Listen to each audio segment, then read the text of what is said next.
Hey everyone, Nate Gradagna here, Product Manager for Additive Manufacturing at igus Inc. Today I'm here at our 3D print laboratory in Rumford, Rhode Island, and I'd like to talk to you about what we offer as far as photopolymers.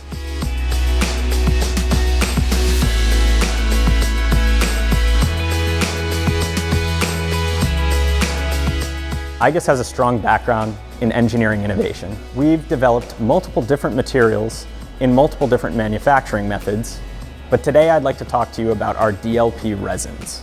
Our wear-resistant resins were developed to target those small, high-resolution components that are needed in industrial applications, like bushings or gears, which can be used on most 3D print platforms from 385 to 405 nanometers. Our products and materials are tested for lifetime and wear in our 41,000 square foot test facility in Cologne, Germany.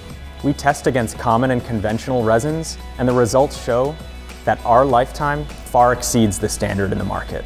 To dive deeper into the materials, let's talk about igus's flagship resin, i3000. i3000 is 30 to 60 times more abrasion resistant than standard resins on the market, and it's able to print up to 35 microns.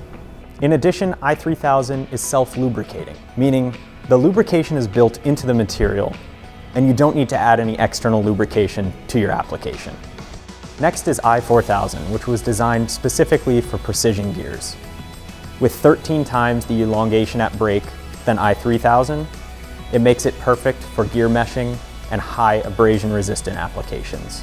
Finally, we have i2000, a PTFE and PFAS tested option for those applications that have very specific environmental requirements. If you think that an igus resin is right for your application, click the link below or reach out to our team for further information.